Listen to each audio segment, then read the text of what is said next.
সুলতানুল আরিফিন হযরত বায়েজিদ বুস্তামি রহমাতুল্লাহ আলাইহি ওই মুরিদ স্বপ্ন দেখার পরে পীর সাহেবকে বায়েজিদ বুস্তামিকে জিজ্ঞেস করছেন, আয় বায়েজিদ, আয় আমার পীর, হে সুলতানুল আরিফিন বায়েজিদ, কেন আল্লাহ পাক সুবহানাহু ওয়া তাআলা কোন কারণে আল্লাহ আপনাকে এত নিয়ামত দিয়েছেন?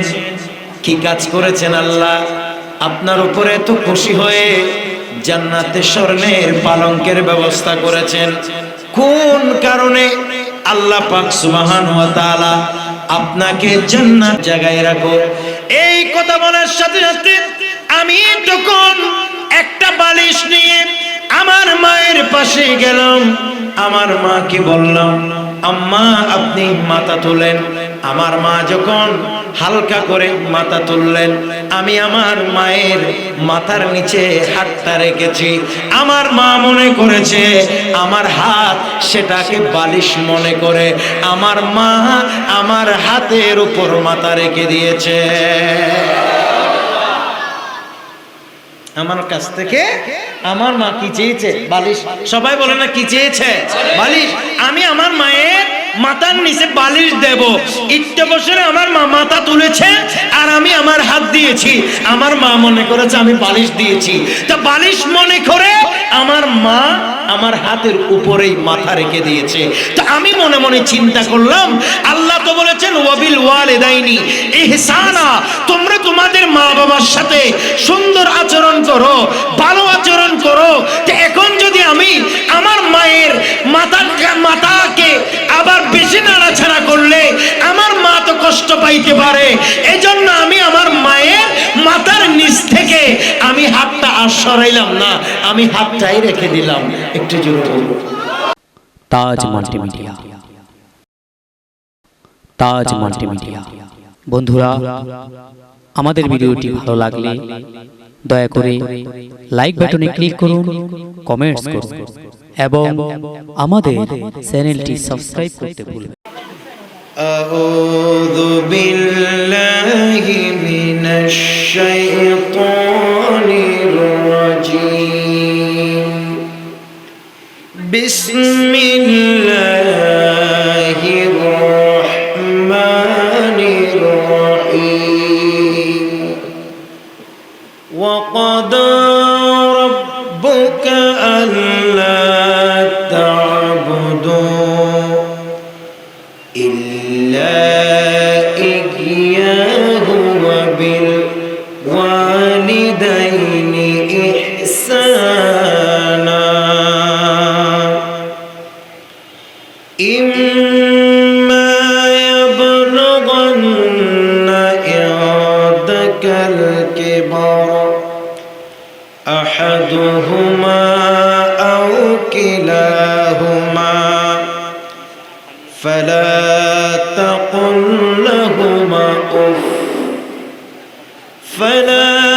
تقل لهما أف ولا تنهرهما وقل لهما قولا كريما.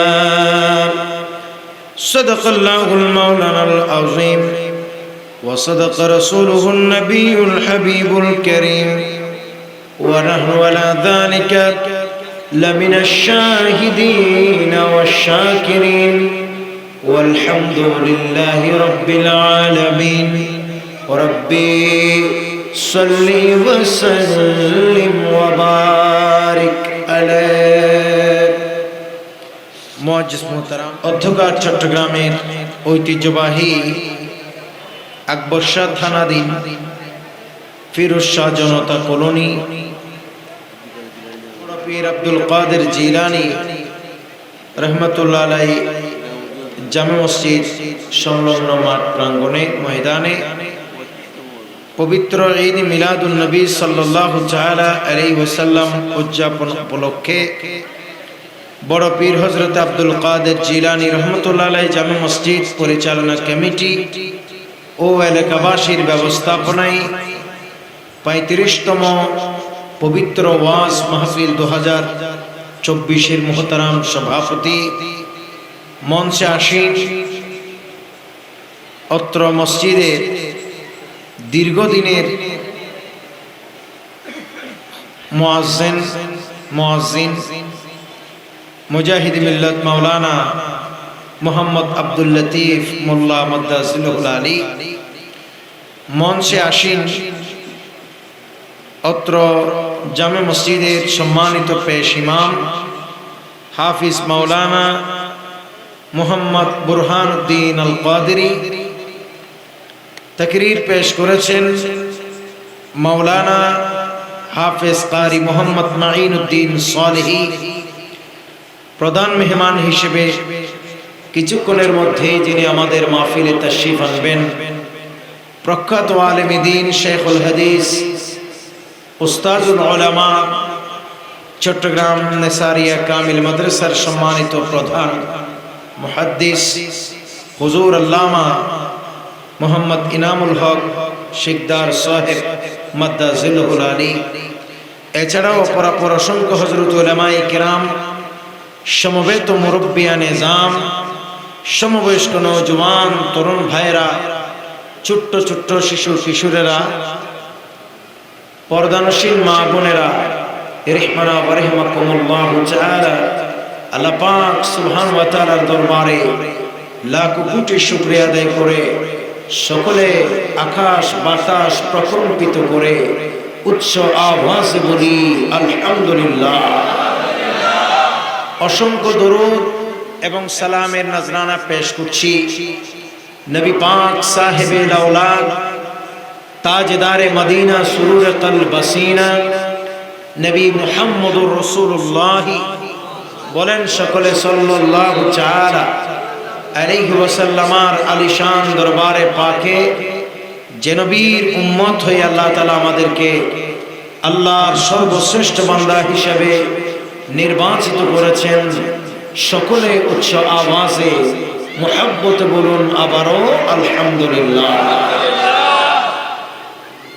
আপনাদের সকলের শুকরিয়া আদায় করছি যারা রাতের পর রাত, দিনের পর দিন পরিশ্রম করে এত সুন্দর নবীর মিলাদের এই মাহফিল সুসজ্জিত করেছে। আল্লাহ পাক সুবহানাহু ওয়া তাআলা আমাদের প্রত্যেকের আশা বসা, আমাদের এই ব্যবস্থাপনা, যারা টাকা দিয়ে, পয়সা দিয়ে, বুদ্ধি এবং শ্রম দিয়ে বিভিন্নভাবে সহযোগিতার হাত প্রসারিত করে নবীর মিলাদকে দারুণভাবে সুসজ্জিত করেছে। আল্লাহ পাক ভাইদের এই ইন্তজাম মহান মুনিবের দরবারে কবুল এবং মঞ্জুর করে নিক, সকলে বলেন আমিন। হাজরিন, আমি মহাগ্রন্থ কুরআনুল কারীমের সূরা বনী ইসরাঈলের 23 নম্বর আয়াতে কারিমা তেলাওয়াত করেছি। এই আয়াতে আল্লাহ পাক সুবহানাহু ওয়া তাআলা আল্লাহর বান্দাদেরকে অত্যন্ত গুরুত্বপূর্ণ বিষয়ে দিক নির্দেশনা প্রদান করছেন, নির্দেশ দিচ্ছেন।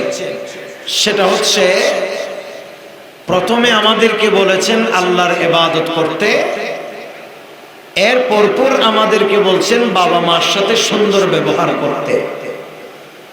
বাবা কিংবা মা একজন হোক অথবা দুজন হোক, উভয়ের সাথে আমরা যেন রূঢ় আচরণ না করি, সব সময় যেন কোমল এবং সুন্দর আচরণ করি। আল্লাহ আমাদেরকে সেই নির্দেশনা প্রদান করছেন। একটু জোরে বলুন সুবহানাল্লাহ।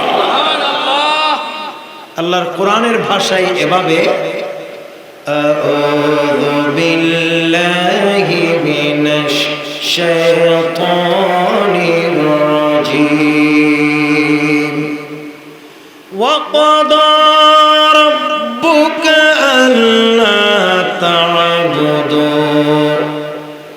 ইল্লা ইয়্যাহু ওয়া বিল ওয়ালিদাইনি ইহসানা। আল্লাহ বলেন, বান্দারা, আমি আল্লাহ তোমাদেরকে নির্দেশ দিচ্ছি, আমি আল্লাহ তোমাদেরকে আদেশ প্রদান করছি, তোমরা শুধুমাত্র তোমাদের রবের ইবাদত করবে, আল্লাহ ছাড়া আর কারো ইবাদত করবে না। এবং তোমরা তোমাদের বাবা মার সাথে সুন্দর আচরণ করবে। এরপরে বলেন ইম্মা ইয়াবলুগান্না ইনদাকাল কিবার আহাদুহুমা আও কিলাহুমা ফালা তাকুল লাহুমা উফ।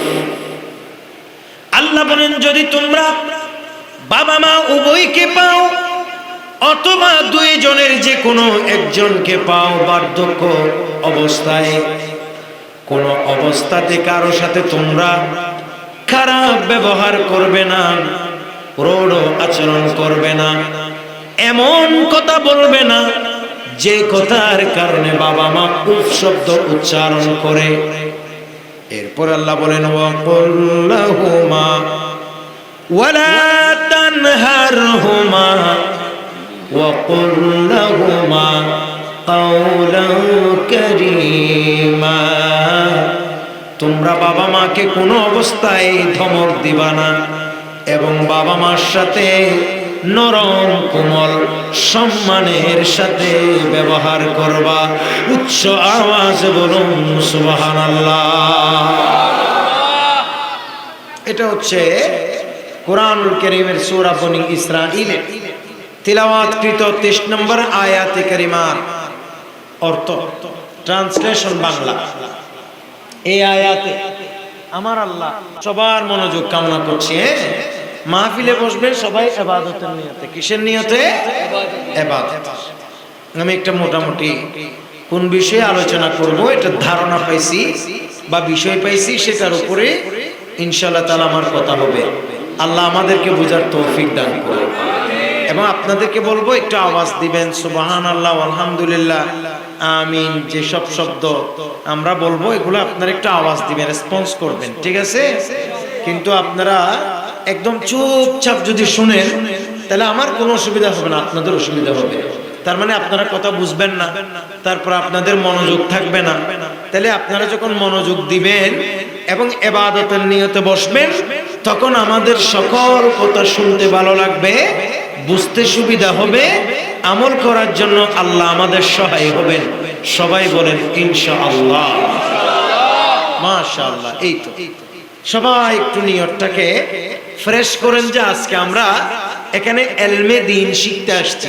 বলেন কি শিখতে আসছি? এলমে দ্বীন মানে এলম শিখতে আসছি। সবাই বলেন কি শিখতে আসছি? এলম। এটা একটা ক্লাস, এটাকে শুধু ওয়াজ মনে করবেন। আমরা ওয়াজ মনে করি যে কানে আঙ্গুল টাঙ্গুল দিয়ে সুট্টুর দিয়ে চোখ টোক বন্ধ করি, মানে হুজুর যখন মানে লম্বা কাহিনী কিস্তা গল্প চোখ টোক বন্ধ করে কাঁদি টাদি বলে আমরা এটাকে মনে করি ওয়াজ। আসলে ওয়াজ মানে আওয়াজ না, ওয়াজ মানে উপদেশ। বলে না ওয়াজ মানে কিতা? উপদেশ। ওয়াজ মানে শিক্ষা, ওয়াজ মানে শিক্ষা, ওয়াজ মানে এটা এক একটা ক্লাস। এই যে আমরা আপনাদেরকে ক্লাস করাচ্ছি, কারণ এখানে সবাই কোনো মাদ্রাসায় গিয়ে বসতে পারবেন না, সেই সুযোগ আমাদের নাই। কাজে এগুলোই হচ্ছে আমাদের ক্লাস, এগুলোই হচ্ছে আমাদের শিক্ষা। আল্লাহ তাআলা আমাদেরকে এখান থেকে শিখে বাস্তব জীবনে আমল করার তৌফিক দান করুন। আরেকটু জোরে বলেন মাশাআল্লাহ। বলেন তো এবার কেমন লাগছে? মাশাআল্লাহ, ভালো লাগবে ইনশাআল্লাহ, আর অনেক ভালো লাগবে। আল্লাহ পাক সুবহানাহু ওয়া তাআলা বলতেছে, বলে তোমরা ইবাদত করবা শুধু তোমাদের রবের ইবাদত। সবাই বলেন কার ইবাদত? রবের ইবাদত। শুধুমাত্র আল্লাহ ছাড়া আর কারো ইবাদত করা যাবে না। আমাদের ইবাদতের একমাত্র মালিক কে? আল্লাহ। আর ইবাদত করার সময় ইবাদতের মতো করে ইবাদত করবেন। ইবাদত মানে শুধু নামাজ না। আমি কি আপনাদেরকে কথা বুঝাইতে পারছি? এই যে আপনারা মাহফিলে বসছেন এটাও ইবাদত কার? আল্লাহ। এই যে আপনারা ওযু করছেন, ওযু এটাও ইবাদত কার? আল্লাহ। আপনারা যে ব্যবসা বাণিজ্য করছেন হক হালালি মিথ্যা না বলে সত্যি কথা বলে হক হালালি ব্যবসা বাণিজ্য করছেন, এটাও ইবাদত কার? আপনারা যে পরিবার পরিজনকে চালাবার জন্য কেউ রিকশা চালাচ্ছেন, কেউ সিএনজি চালাচ্ছেন, কেউ চাকরি বাকরি করছেন, এক একজন এক এক সেক্টরে কাজ করে মাথার ঘাম পায়ে ফেলে পরিশ্রম করে এই যে অর্থ উপার্জন করে ঘরে আনছেন, এটাও ইবাদত কার? তাহলে আমাদের জীবনের প্রত্যেকটি পদক্ষেপ আসলে ইবাদত। বলেন আমাদের প্রত্যেকটি পদক্ষেপ আসলে, কিন্তু আমরা অনেকে মনে করি শুধু নামাজ পড়া ইবাদত, আমরা অনেকে মনে করি শুধু তাসবিহ জপা ইবাদত, আমরা অনেকে মনে করি শুধু হজ করা ইবাদত, আমরা অনেকে মনে করি শুধু রোজা রাখা ইবাদত, আমরা অনেকেই মনে করি শুধু উমরা করা ইবাদত। আসলে এগুলাও ইবাদত, এবং আমরা যে মাহফিলে বসছি এগুলাও ইবাদত। এমনকি আমরা যে হালাল রিজিক উপার্জন করছি, কষ্ট করে রিজিকের সন্ধান করছি, এটাও ইবাদত। একটু জোরে বলুন না সুবহানাল্লাহ।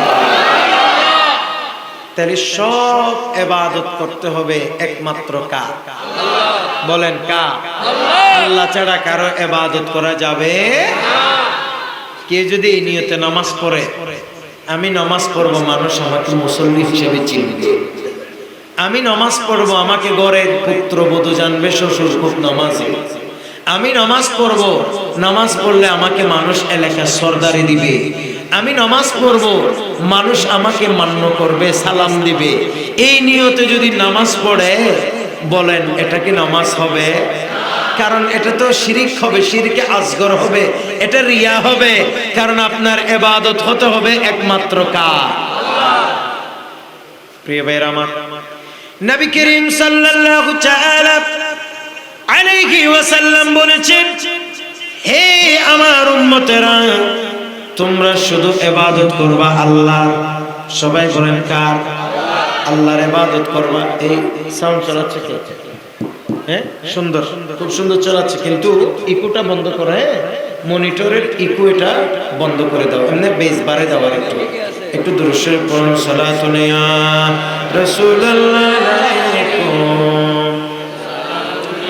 এই ফ্যানটা আর লাগবে না ভাই, ভাই আমার লাগবে না, এদিকে দিন না, এদিকে দিল ডিস্টার্ব হবে, এটা মাইকের আওয়াজ টানবে। এখন ঠিক আছে, এটা এখানে একদিক থেকে আসতেছে, এটা আমি পাচ্ছি, ঠিক আছে, ভালো লাগতেছে, গরম নাই এত বেশি। আল্লাহ আমাদেরকে কবুল করুন। আর একটু জোরে।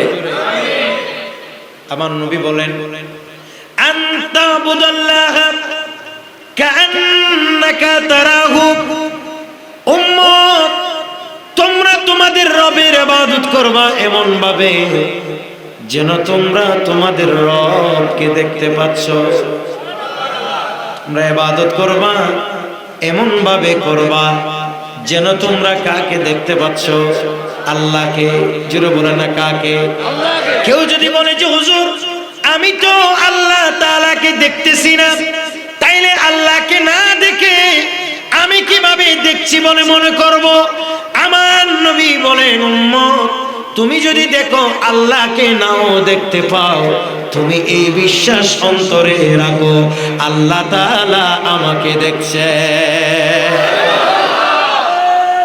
আল্লাহু আকবার, ইয়া রাসূল,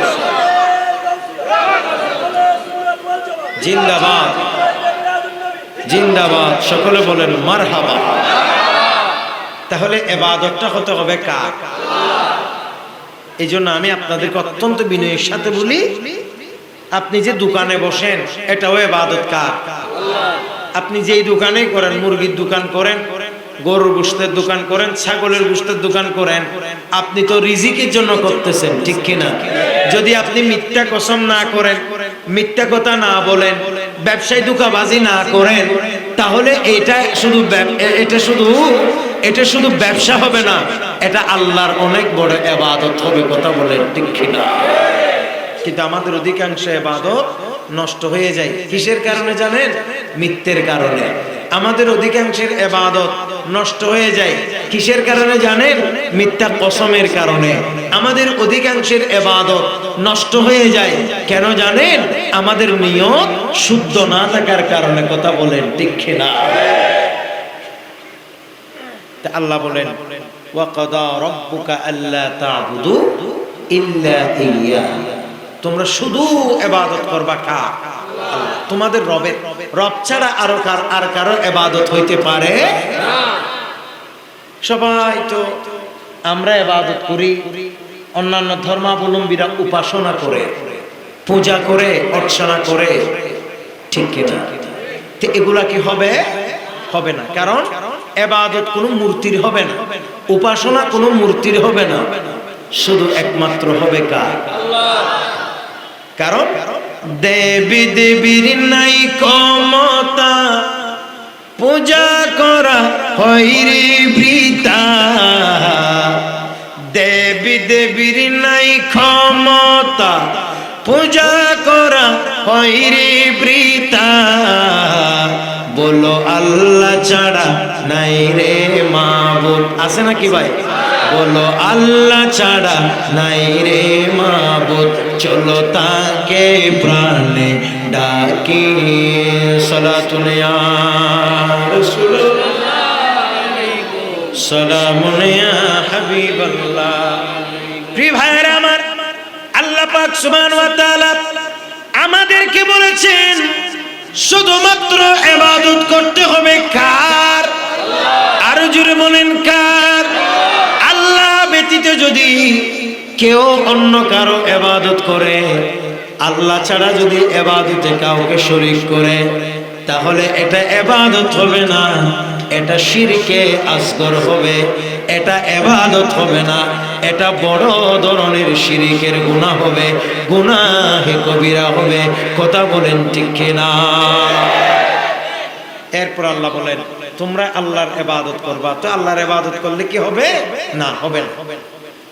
আল্লাহ পাক সুবহানাহু ওয়া তাআলার ইবাদত করেছেন, ওই ইবাদত যদি বরাবর আল্লাহর কাছে পৌঁছাইতে চান, কার কাছে পৌঁছাইতে চান? তাহলে আপনার যেটা দরকার সেটা হচ্ছে বাবা মার সাথে সুন্দর আচরণ।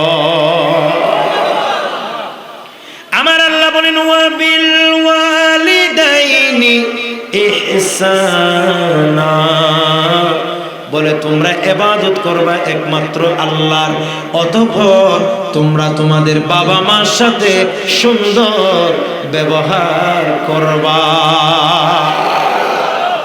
কি ব্যবহার করবা? সুন্দর ব্যবহার। কিন্তু আমাদের সমাজে অনেক নামাজি ছেলে আছে, বাবা মার সাথে ভালো সম্পর্ক নাই। অনেক দানবীর ছেলে আছে, বাবা মার সাথে সুন্দর সম্পর্ক নাই। অনেক ভালো ভালো ছেলে আছে, এলাকার সবাই সবার মুখে মুখে তার প্রশংসা, কিন্তু বাবা মার সাথে তার কোনো ভালো সম্পর্ক। আপনার সেই বালের কোনো দাম? আপনার বালোর দাম তখনই হবে, আপনার সুন্দর সম্মান তখনই হবে, কখন হবে?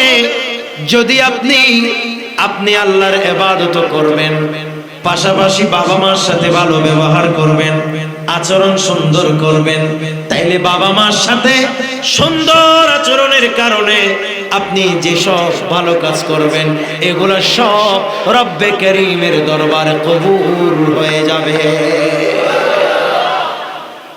আর যদি বাবা মার সাথে সুন্দর সম্পর্ক না থাকে, তাহলে তার নামাজ, এগুলা নামাজ হিসাবে আল্লাহর দরবারে কবুল হবে। রোজা, এগুলো ইবাদত হিসাবে আল্লাহর দরবারে কবুল হবে। কিন্তু আমাদের সমাজে অনেক তরুণেরা আছে, অনেক ভাইয়েরা আছে, যাদের কাছে শাশুড়িও ভালো, যাদের কাছে শ্বশুরও ভালো, নিজের স্ত্রীও ভালো, শালি আরো বেশি ভালো, কিন্তু দেখা যায় যে নিজের বাপও ভালো না, তার কাছে মাও ভালো না, নিজের ভাইও অনেক খারাপ, বোনও খুব দুষ্ট। কথা বলেন ঠিক কিনা? খবরদার, এগুলি যদি করেন, এই যে টুপি দিয়েছে এটার আর কোনো ভ্যালু থাকবে না, এই যে দাড়ি রাখছে সেটার আর কোনো ভ্যালু থাকবে না, এই যে নামাজ পড়ছে তার কোনো ভ্যালু থাকবে না। এই জগতে যত ওলি গৌস কুতুব আবদাল হয়েছে, যত নেককার পুণ্যবান সালিহিন বান্দা হয়েছে, তারা প্রত্যেকেই হয়তো বাবার দোয়া নিয়েছে, নয়তো বাবা মা উভয়ের দোয়া পেয়েছে। বাবা মার দোয়া ছাড়া কেউ গৌস কুতুব আবদাল হয়েছে প্রমাণ নাই। বাবা মার দোয়া ছাড়া পৃথিবীতে কেউ ভালো মানুষ হয়েছে প্রমাণ নাই। বাবা মার দোয়া ছাড়া কেউ নেককার হয়েছে, জান্নাতি হয়েছে এমন প্রমাণ নাই। কথা বলেন ঠিক কিনা? বাবা মা দোয়া লাগবেই লাগবে, বলেন না ঠিক কিনা? এটা নির্দেশ কার? এই জন্য ঈমান আনা যেমন ফরজ, বাবা মার সাথে ভালো ব্যবহার করাও কি ফরজ। ইবাদত করা যেমন ফরজ, বাবা মার সাথে ভালো ব্যবহার করা কি ফরজ। কিন্তু বাবা মার সাথে ভালো ব্যবহার এমন ফরজ যে অন্যান্য ইবাদত কবুল হওয়ার অন্যতম উসিলা। সুবহানাল্লাহ বলেন। আপনারা একজন আল্লাহর ওলির নাম শুনছেন, সবাই জানেন, চিনেন। তিনার নাম সুলতানুল আরিফিন হযরত বাইজিদ বুস্তামি রাহমাতুল্লাহ আলাইহি। একটু জোরে বলুন সুবহানাল্লাহ। আল্লাহর ওলি না তিনি? ছোট নাকি বড়? সুলতানুল আরিফিন, বলেন না সুলতানুল আরিফিন। মানে শুধু আল্লাহর ওলি না, তিনি আল্লাহর ওলিদের বাদশা, বলেন সুলতান বাদশা। আরিফিন মানে আল্লাহর আউলিয়া কেরাম আর কি, আল্লাহর অনেক বুজুর্গ, আল্লাহর ওলি গৌস কুতুব আবদালের বাদশার নাম হযরতে বাইজিদ বুস্তামি। একটু জোরে বলুন সুবহানাল্লাহ। আল্লামা আব্দুর রহমান সৌফুরী রহমাতুল্লাহ আলাইহি তিনি তিনার কিতাব নুজহাতুল মাজালিসে উল্লেখ করেন, বলে বাইজিদ বুস্তামি ইন্তেকালের পর তাকে তার একজন মুরিদ স্বপ্ন দেখেছে। সবাই বলেন কিসে দেখেছে? স্বপ্ন দেখেছে। দেখতেছে যে জান্নাতের, ওনাকে জান্নাতের হুরেরা, ওনাকে জান্নাতের গিলমানেরা, ওনাকে জান্নাতে আল্লাহর ফেরেশতারা দেখতেছে যে সুলতানুল আরিফিন বাইজিদ বুস্তামি স্বর্ণের পালঙ্কে আরামসে শুয়ে আছে, আর এদিকে জান্নাতি হুর গেলমান তার বিভিন্ন প্রকারের খেদমতের আঞ্জাম দিচ্ছে। দেখা যাচ্ছে তার চতুর্পাশে আল্লাহর ঐশ্বরিক বান্দারা খেদমত করতেছে। একটু জোরে বলুন না সুবহানাল্লাহ। মুরিদ সাহেব স্বপ্ন দেখছে কাকে? পীর সাহেবকে। বলেন না কাকে? পীর সাহেব হতে হলে নেককার হতে হবে। বদকার কোনোদিন পীর হইতে পারে না, বেনামাজি কখনো পীর হইতে পারে না, বেরোজগার কখনো পীর হইতে পারে না। পীর হতে হলে তাকে এক নম্বরে ঈমানওয়ালা হতে হবে, দুই নম্বরে আমলওয়ালা হতে হবে, তিন নম্বরে হিংসা অহংকার মুক্ত হতে হবে, স্বচ্ছ কলবের অধিকারী হতে হবে। কথা বলেন ঠিক কিনা? এখন তো যেই সেই পীর দাবি করে, নামাজ পড়ে না, সেও নিজেকে কি দাবি করে? পীর দাবি করে। একই পীর নাকি ভণ্ড? এবং আমরা দেখি যে ফেসবুক ইউটিউবের কল্যাণে ইতিমধ্যে অনেক ভণ্ড পীরের বক্তব্য শুনলাম। তারা সেখানে বলে নামাজ নিজে কেউ পড়তে হবে না, আমাদের হাতে যারা মুরিদ হবে তাদেরও কোনো নামাজের দরকার নেই। যেই পীর এ ধরনের কথা বলে আমরাও প্রকাশ্যে ঘোষণা দিয়েছি, সেরকম ভণ্ড পীরেরও সমাজে কোনো দরকার। এরা দ্বীনের দুশমন, এরা ইসলামের শত্রু। প্রকৃত অর্থে এরা হচ্ছে আহলে সুন্নাহ ওয়াল জামাত তথা সুন্নি জনতার দুশমন। কথা বলেন ঠিক কিনা? এমনি পীর হলে দূর মারবেন না, আগে দেখবেন একই পীর নাকি ভণ্ড। এটা জাস্টিফাই করা দরকার আছে না নাই? কারণ ভণ্ড পীরের সংখ্যা বেশি, আসল পীরের সংখ্যা সব সময় নকলের সংখ্যা বেশি। বলে না নকলের সংখ্যা, কিন্তু আসলের সংখ্যা কম। এজন্য এটা আপনাকে খুঁজে খুঁজে বের করতে হবে। এখন আল্লাহর ওলি নাম দিছে, শুধু নিজেকে ওলি নাম দিলে ওলি হওয়া সম্ভব নয়। ইমানের ঠিক নাই, আমলের ঠিক নাই, নামাজের ঠিক নাই। এক বন্ড বলতেছে, শুনতেছি, সেও নিজেকে পীর দাবি করছে। সে বলতেছে, বলে গাঁজা খাওয়া এটা নাকি জায়েজ। তো সে দলিল হিসেবে বলতেছে সে দলিল হিসেবে বলতেছে কি, বলে 2.2 গাঁজা খাওয়া যায়, যেহেতু আল্লাহ তো এটা বানাইছে, তো এরকম হলে তার দলিল এটা যদি আমি মেনে নিই, তার যুক্তি যদি শুদ্ধ হয়, এরকম হলে তো গু খাওয়াও যায়। গুও কে সৃষ্টি করছে? আল্লাহ। আল্লাহ সৃষ্টি করছে বলি যদি গাঁজা জায়েজ হয়, তো গু জায়েজ হবে না কিনলে? এর দড়ি গু খাওয়াই দেওয়া দরকার, বলে না? ঠিক নেবে ঠিক। এদের কারণে আজ আহলে সুন্নাহ ওয়াল জামাতের প্রকৃত ওলি গোস কুতুব আবদালের বদনাম হচ্ছে। এদের কারণে আজ মানুষ আমাদেরকে মাজার পূজারি বলছে, এদের কারণে আজ আমাদেরকে মানুষ ভণ্ড বলছে, এদের কারণে আজ মানুষ আমাদেরকে বিদআতি বলছে। অথচ আমরা আহলে সুন্নাহ ওয়াল জামাত, আমরা কখনো মাজার পূজারি নই, আমরা মাজারের জিয়ারতকারী। কথা বলেন ঠিক কিনা? আল্লাহর ওলি সুলতানুল আরিফিন বাইজিদ বুস্তামি কত বড় আল্লাহর ওলি! আল্লাহু আকবার বলেন। ইতিহাসের এক বর্ণনা মতে জানা যায়, তিনি চট্টগ্রামে আসছেন আজকে থেকে 900 বছর, এর বেশি 900 বছরের আগে তিনি চট্টগ্রামে এসেছেন, 900 বছরের বেশি সময় আগে। কিন্তু উনি এখানে নেই। সুলতানুল আরিফিন বাইজিদ বুস্তামি চট্টগ্রামে ইসলামের খেদমত করে ইসলামের দাওয়াত পৌঁছানোর পর আবারও আপন মাতৃভূমি কোথায়? ইরানে ফিরে গেছে। এই জন্য বাইজিদ বুস্তামির মাজার হচ্ছে ইরানে। একটু জোরে বলুন না সুবহানাল্লাহ। এখানে যেটা মাজার, এটা মাজার না। যাই হোক, আল্লাহ আমাদেরকে বুঝার তৌফিক দান করুন। এটা যদি বলেন এখানে যদি তিনি এসে থাকেন, তাহলে সেটা হবে আস্তানা। বলেন সেটা কি হবে? আস্তানা। সেখানে কোনো মাজার টাজার নাই, আপনারা মাজার মনে করবেন না। এটা মাজার বলা হয় কোনটা? জিয়ারতের স্থান, যেখানে সরাসরি রূহ, যেখানে সরাসরি শরীর মুবারক থাকে, বডি থাকে দাফন করে, ওই জায়গাটাই হবে মাজার। আর যেখানে বডি থাকে না, যেখানে আল্লাহর ওলি আসে, কোনো কারণে বসছেন, আসছেন, থাকছেন, এটার নাম আস্তানা হতে পারে, কিংবা খানেকা হতে পারে। আল্লাহ আমাদেরকে বোঝার তৌফিক দান করুন। তো সুলতানুল আরিফিন বাইজিদ বুস্তামির মুরিদ স্বপ্ন দেখতেছে পীর সাহেবকে তিনি জান্নাতের মধ্যে স্বর্ণের পালঙ্কে আরাম করতেছে। বলেন না কিসের পালঙ্ক? সবার মনোযোগ আছে? স্বর্ণের পালঙ্কে আরাম। সুলতানুল আরিফিন হযরত বাইজিদ বুস্তামি রাহমাতুল্লাহ আলাইহি ওই মুরিদ স্বপ্ন দেখার পরে পীর সাহেবকে বাইজিদ বুস্তামিকে জিজ্ঞেস করছেন, আয় বাইজিদ, আয় আমার পীর, হে সুলতানুল আরিফিন বাইজিদ, কেন আল্লাহ পাক সুবহানাহু ওয়া তাআলা, কোন কারণে আল্লাহ আপনাকে এত নিয়ামত দিয়েছেন? কি কাজ করেছেন আল্লাহ আপনার উপরে এত খুশি হয়ে জান্নাতে স্বর্ণের পালঙ্কের ব্যবস্থা করেছেন? কোন কারণে আল্লাহ পাক সুবহানাহু ওয়া তাআলা আপনাকে জান্নাত জায়গায় রাখো? এই কথা বলার সাথে সাথে আমি তখন একটা বালিশ নিয়ে আমার মায়ের পাশে গেলাম, আমার মাকে বললাম, আম্মা আপনি মাথা তোলেন।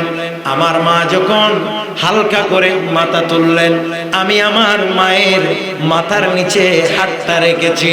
আমার মা মনে করেছে আমার হাত সেটাকে বালিশ মনে করে আমার মা আমার হাতের উপর মাথা রেখে দিয়েছে। আমার কাছ থেকে আমার মা কি চেয়েছে? বালিশ। সবাই বলে না কি চেয়েছে? বালিশ। আমি আমার মায়ের মাথার নিচে বালিশ দেব। ইচ্ছে বছরে আমার মা মাথা তুলেছে আর আমি আমার হাত দিয়েছি। আমার মা মনে করেছে আমি বালিশ দিয়েছি, তা বালিশ মনে করে আমার মা আমার হাতের উপরেই মাথা রেখে দিয়েছে। তো আমি মনে মনে চিন্তা করলাম, আল্লাহ তো বলেছেন ওয়াবিল ওয়ালিদাইনি ইহসানা, তোমরা তোমাদের মা বাবার সাথে সুন্দর আচরণ করো, ভালো আচরণ করো। তো এখন যদি আমি আমার মায়ের মাথাকে আবার বেশি নাড়াছাড়া করলে আমার মা তো কষ্ট পাইতে পারে। এজন্য আমি আমার মায়ের মাথার নিচ থেকে আমি হাতটা আর সরাইলাম না, আমি হাতটাই রেখে দিলাম। একটু জোরে বলবো, আমার মার কষ্ট হবে মাথা বারবার লাগলে। নাড়াচাড়া করলে। এই জন্য আমি আমার মাকে আর বলি নাই আমার মাথা তুলো এখনো বালিশ দিনে, এটা আর বলি নাই। বাস আমার মা যখন হাতের উপর মাথা রেখে আরাম পাচ্ছে, আমি আরাম করে আমার হাতটাকে আরো সুন্দর করে বিছাই দিছি। আর একটু জোরে বলে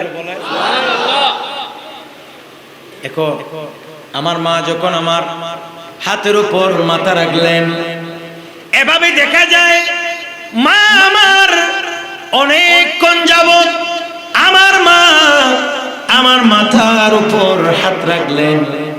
আমার মা যখন মাথার উপর হাত রাখলেন, আমি আল্লাহর কোরআনের সূরা ইখলাসের খতম শুরু করে দিলাম।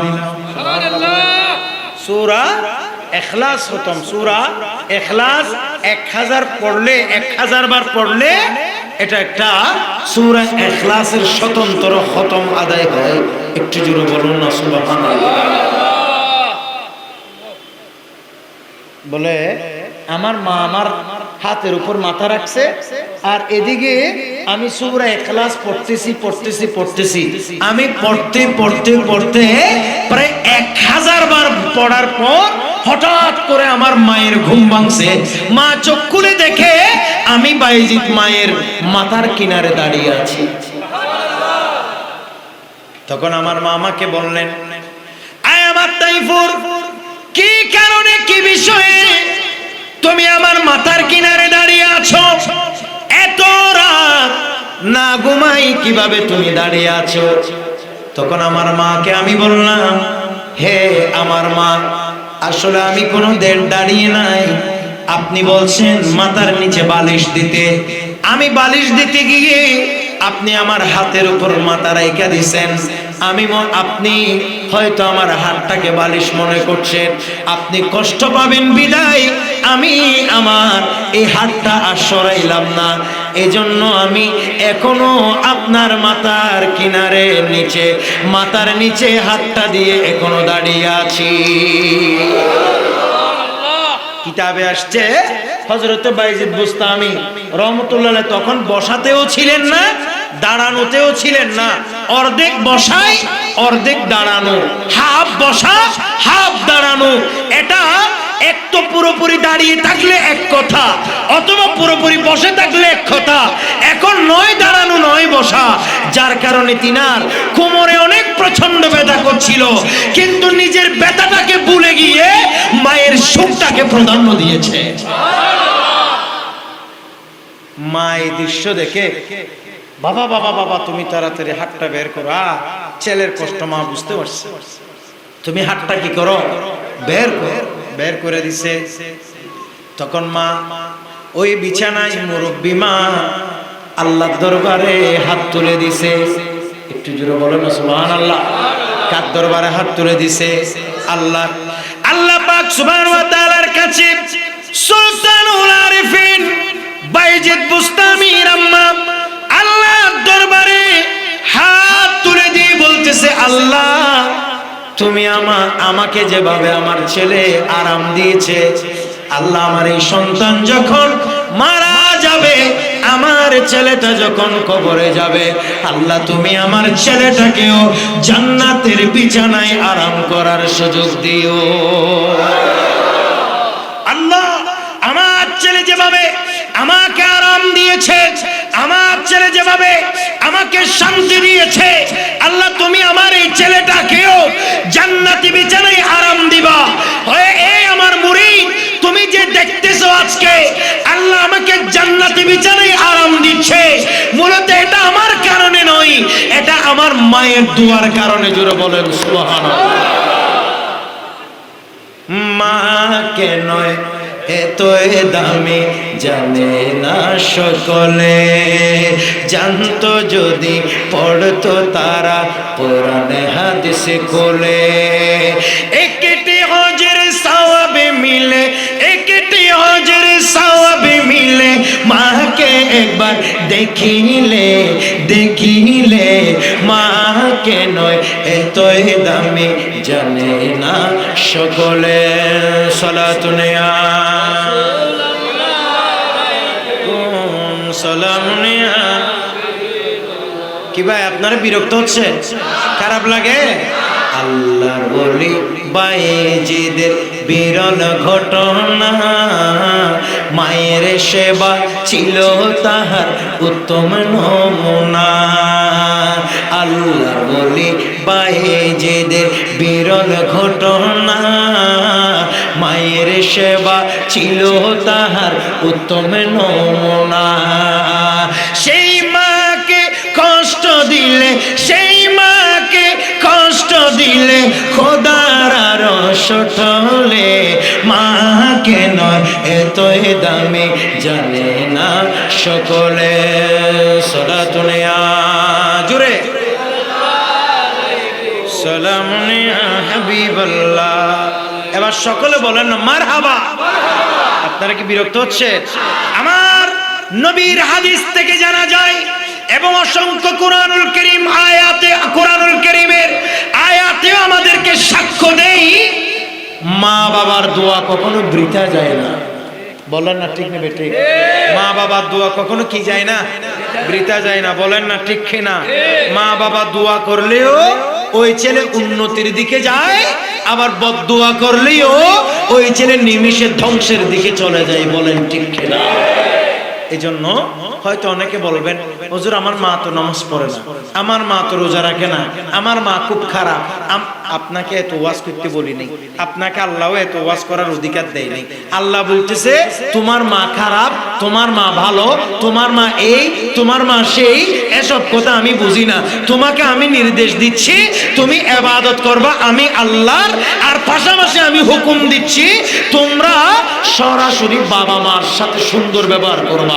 তোমার মা পাগল হোক সুন্দর ব্যবহার করবা, তোমার বাবা খারাপ হোক সুন্দর ব্যবহার করবা, তোমার মা নষ্ট হোক তুমি সুন্দর ব্যবহার করবা, তোমার বাবা মন্দ হোক তুমি গালি দিতে পারবা না, তুমি বাবা মার সাথে সুন্দর ব্যবহার করবা। একটু জোরে বলুন না সুবহানাল্লাহ। বাবা মার বিচার ছেলে করার কোনো অধিকার, বলেন না কোনো অধিকার? ছেলের বিচার করতে পারবে বাবা মা। বলেন না ঠিক না বেটি? এটা আমার নবী বলেন তিন প্রকারের মানুষের দোয়া নির্ঘাত আল্লাহর দরবারে কবুল। একটু জোরে বলেন সুবহানাল্লাহ। কয় প্রকার? কয় প্রকার? এই মানুষ দোয়া করলে এই দোয়া কার দরবারে কবুল হয়ে যায়? আল্লাহর দরবারে। হুজুর কারীম সাল্লাল্লাহু আলাইহি ওয়াসাল্লামের স্পষ্ট হাদিস, সালাসু দাওয়াতু মুস্তাজাবাত লাহুন্না, বলে তিনজন মানুষের দোয়া আল্লাহর দরবারে নির্ঘাত কবুল হয়ে যায়, লা শাক্কা, একেবারে কোনো সন্দেহ ছাড়া, কোনো সন্দেহ নাই এই তিন ব্যক্তির দোয়া আল্লাহর দরবারে কবুল। একটু জোরে বলুন সুবহানাল্লাহ। কয় প্রকার? তিন প্রকার। তো তারা কারা? বলা হচ্ছে ফিহিন্না লা শাক্কা ফিহিন্না, এই তিন প্রকারের মানুষ যে দোয়া করলে কবুল হয় এতে কোনো কি নাই, সন্দেহ নাই। তো তারা কারা? বলে দাওয়াতুল মাজলুম। এক নম্বর হচ্ছে মজলুমের দোয়া। যখন কারো উপর জুলুম করা হয়, যার উপর জুলুম করে তাকে বলা হয় মজলুম, আর যে জুলুম করে তাকে বলা হয় জালেম। বলেন না, যে জুলুম করে তাকে বলা হয় জালেম। ধরেন আপনি গরিব অসহায়, ছোটখাটো একটা ঘর আছে, ভিটা আছে, দেখা যাচ্ছে যে আরেকজন প্রভাবশালী আসি আপনার ভিটাটার দখল করতে চাচ্ছে, আপনার জমিতে সে চাচ্ছে যে আপনার জমিটাও বক্কর করে খেয়ে ফেলার জন্য। এই যারা খাইতে চায় অন্যায়ভাবে আরেকজনের সম্পদ, তাদেরকে বলা হয় জালেম। আর যে মানুষটা অসহায়, হক হালালি জায়গা জমি যেটা নিশ্চিত নিজের, কিন্তু তারপরেও সেটা দিয়ে ফেলতে হচ্ছে, অথবা না দিলেও কষ্ট পাচ্ছে জালেম ধারা, তাকে বলা হয় মজলুম। বললো তাকে বলা হয় কি? মজলুম।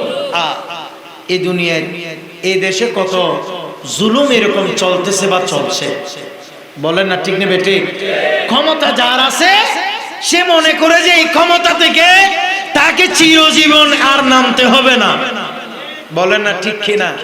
এই জন্য আল্লাহর গজব এমন ভাবে আসছে, গোটা বিশ্ব দেখে বিস্মিত হয়ে গেছে।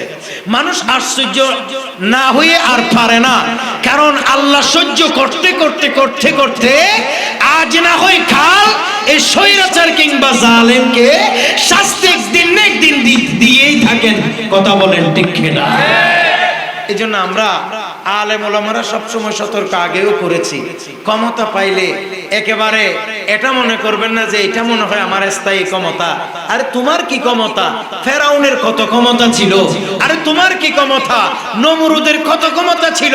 তুমি চালাইতেছে একটি রাষ্ট্র, তুমি চালাইতেছে একটি ফেসবুক, তুমি চালাইতেছে একটি টিভি চ্যানেল, কিন্তু নমরুদ এত গোটা বিশ্ব শাসন করেছে, গোটা বিশ্ব পরিচালনা করেছে, গোটা বিশ্বের শাসক ছিল। বখতে নসর বখত কাফের, সে গোটা বিশ্ব শাসন করেছে, তার পর্যন্ত অস্তিত্ব নাই। কথা বলেন ঠিক কিনা? সেখানে তুমি আর আমি কি? আমাদের এই ক্ষমতা, এটা ক্ষমতা নাকি? এটা তো 2 মিনিটের 2 ঘন্টার ক্ষমতা, 2 দিনের ক্ষমতা, 2 বছরের ক্ষমতা, 5-10 বছরের ক্ষমতা, 15-20 বছরের ক্ষমতা। কিন্তু মোট কথা হচ্ছে আজ না হয় কাল ছাড়তে হবেই হবে, এটা হলো নিশ্চিত। কথা বলেন ঠিক কিনা? কাজেই 2024 সালে যেই ঘটনা আপনারা দেখছেন, এখান থেকে একটা শিক্ষা নেন। কি শিক্ষা নেবেন? তারা যেভাবে খাইছে আমরা এর চেয়ে বেশি খাবো, এই শিক্ষা না। তারা যেভাবে ধ্বংস হইছে, আমরা যদি এরকম অন্যায় করি, অবিচার করি, তাহলে এই গজব আমাদের জন্য আছে।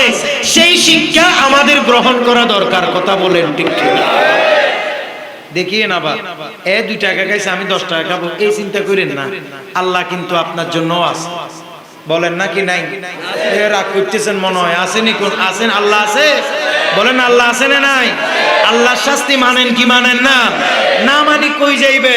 আমার আল্লাহ বলেন ইন্না বাতুশা রাব্বিকা লাশাদীদ, তোমার রবের ধরা বড় শক্ত ধরা। তোমার রব যখন কাউকে ধরে আর ছাড়ে না। কথা বলেন ঠিক কিনা? কাজে ক্ষমতা পাই, বাবা হিসাবে ক্ষমতা পাইছেন পরিবারে, ছেলের উপর জুলুম করেন না। শ্বশুর হিসাবে ক্ষমতা পাইছেন ঘরে, কখনো বৌমার উপর জুলুম করেন না। স্ত্রী হিসাবে, শাশুড়ি হিসাবে ক্ষমতা পাইছেন ঘরে, কখনো নিজের মেয়ে কিংবা পরের মেয়ে পুত্রবধূর উপর জুলুম করা চলবে না। স্বামী হিসাবে ক্ষমতা পাইছেন স্ত্রীর উপরে, কখনো স্বামী হিসাবে স্ত্রীর উপর জুলুম করা চলবে না। আপনি নেতা হিসেবে সমাজে, আপনি নেতা হিসাবে আপনি অধিকার পাইছেন সমাজে, তাই বলে ক্ষমতা পাইছেন বলে আপনি জনতার উপর অবিচার করতে পারবেন না। আপনি দেশের প্রেসিডেন্ট হয়েছেন বলে আপনি দেশের অন্যান্য প্রজাদের উপর জুলুম করার কোনো সুযোগ নাই। এটা মনে করতে হবে। এই ক্ষমতা আল্লাহ দিয়েছে, এটা একটা পরীক্ষা। আল্লাহ যে কোনো সময় আবার ছিনিয়েও নিতে পারে, যিনি দিতে পারে তিনি নিতেও পারে। কথা বলেন ঠিক কিনা? কাজে কখনো জালেমের কাতারে থাকেন না। বলেন না ঠিক নেবে? ঠিক। কারণ জালেমের ধ্বংস আছেই আছে। বলেন না, জালেমের ধ্বংস আছে নাকি নাই? আজ না হয় কাল আছে। যারা জুলুম করে করে টাকা কামাইছে, 6 কোটি টাকা জুলুম করে কামাইছে, ডাক্তার এখানে বাংলাদেশে জবাব দিছে, সিঙ্গাপুর নিয়ে নিছে, 5টা ইনজেকশন দিছে, 5টার দাম 6 কোটি টাকা চলে আসছে। কথা বলেন না ঠিক কিনা? এদিকে জুলুম করছে 5 কোটি 6 কোটি টাকা জুলুম যা করছে, মরার আগে ইনজেকশন দিয়ে সব শেষ। কিন্তু তারপরেও বাঁচতে পারেনি। মানুষ একদিন মরতে হবে, বাঁচতে পারবে না। মানুষ একদিন আজরাইলি যখন আসিবে, প্রাণে পাখিটি উড়ে যাবে।